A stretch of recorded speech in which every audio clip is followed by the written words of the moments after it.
हमारे सनातन धर्म में हमेशा छेड़छाड़ और मिलावट करना वामपंथियों का पक्ष रहा है। इसमें केवल पुराने समय की बात नहीं है, अब भी निरंतर चल रहा है।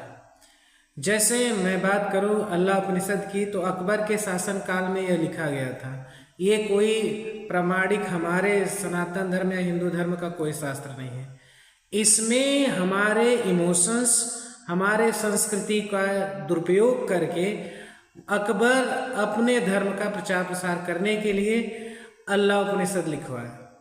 इसे आप अपने तार्किक बुद्धि से भी समझ सकते हैं, और आप सर्च करेंगे तो इसका एविडेंस मिल जाएगा कि जो अल्लाह उपनिषद है ये अकबर ने 16वीं शताब्दी में लिखवाया था अपने इस्लाम के प्रचार प्रसार के लिए, ताकि हमारे दिमाग में जो ऑलरेडी उपनिषद के प्रति जो सम्मान है उसका क्रेडिट यूज करके ये कन्वर्जन करा सके।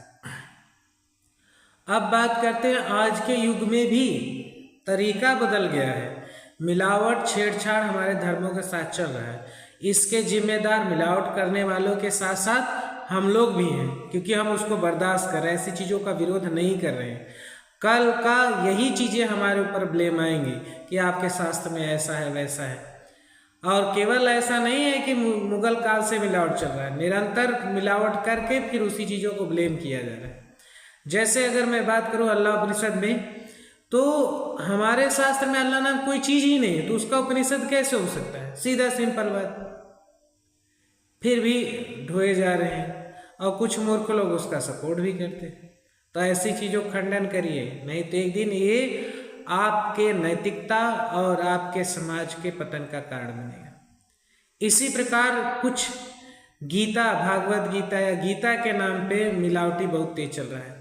भागवत गीता के कई आपके प्रकाशन कई अलग अलग नामों से, यथार्थ गीता, ज्ञान गंगा गीता, ऐसे करके बहुत प्रकार की आपको गीता मिलेंगी जिनमें उनके अर्थों के साथ छेड़छाड़ किया गया है। कुछ में तो अलग चीजें डाल दी गई हैं, जैसे कि एक इस समय वीडियो वायरल हो रहा है, उसमें आप देख सकते हैं कि एक आदमी एक गीता को, मतलब उसमें कृष्ण जी का फोटो वगैरह सब बना है, मतलब क्रेडिट श्री कृष्ण जी का यूज करना है, नाम गीता का यूज करना है, लेकिन उसमें लिखा क्या गया कि मोहम्मद साहब मांस नहीं खाते थे। ये कृष्ण ने कब कह दिया? कहाँ आ गया भागवत गीता में? कल के यही एविडेंस उठा कर कहेंगे कि अरे कृष्ण के समय भी ऐसी चीजें थी, कृष्ण से पहले का ये सब चीजें ये हो रहा था, हमारे हजरत पैगंबर वहां से थे। आज इसका विरोध करिए। ये सब चीजें एक इनडायरेक्टली प्रोपेगेंडा है, और आज हजरत पैगंबर की चीजें गीता मिलाई जा रही है। अब आपके धार्मिक भावनाएं आहत नहीं हो रही हैं, उनको भी विरोध करना चाहिए, लेकिन उनको क्या फर्क पड़ता है? उनको चाहिए कि हो हमें बेनिफिट मिले। तो ऐसे लोगों, अगर ऐसे लोग आपसे मिलते हैं या आपको दिखाई पड़ते तो उन्हें रोकिए, उनके ऊपर FIR करिए, कानूनी तरीके से रोकिए। ये सब घटियागिरी अगर आप एक पहले गुलामी के समय में जो किए थे आज हम लोग भुगत रहे, और अब मत करिए, नहीं तो आगे आने वाली आपकी जनरेशन भुगतेगी और इससे कोई बच नहीं पाएगा। ये मत सोचो कि धार्मिक फील्ड में केवल हम ये कर लेंगे वो कर लेंगे, ऐसा कुछ नहीं है। नैतिक पतन होगा, और नैतिक पतन से आप भी नहीं बच पाओगे।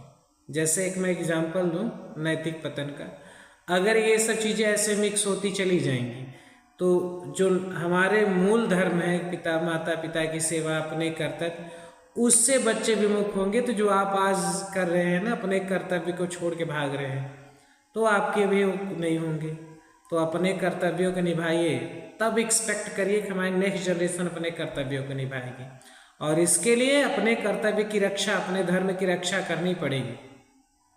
अपने धर्म की रक्षा मतलब हमारे जो मौलिक कर्तव्य हैं उनमें अगर कोई छेड़छाड़ करता है या इधर उधर करता है तो उसका विरोध करो, कोई भी हो, चाहे कोई संत हो या कोई दूसरे धर्म का हो, उसका विरोध करिए। आप जितनी आपकी क्षमता है उतना कर सकते हैं।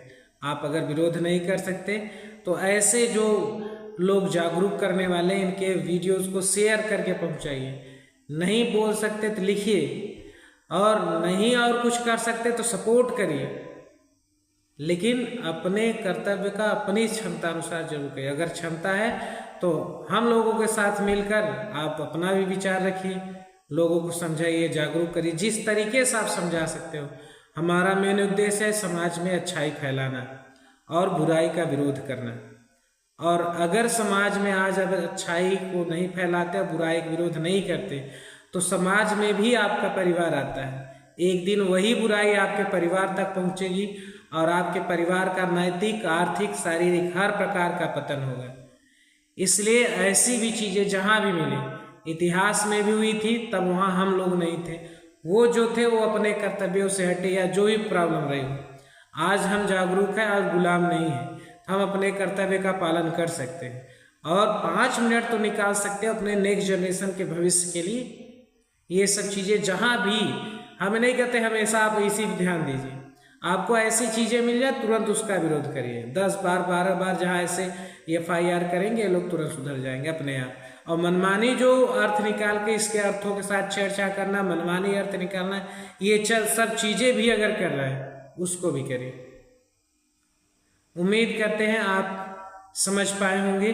तो अपने भविष्य, अपने बच्चों के भविष्य के लिए आप अपनी क्षमता के अनुसार दुर्गुणों का अवश्य विरोध करिए। जय श्री राम।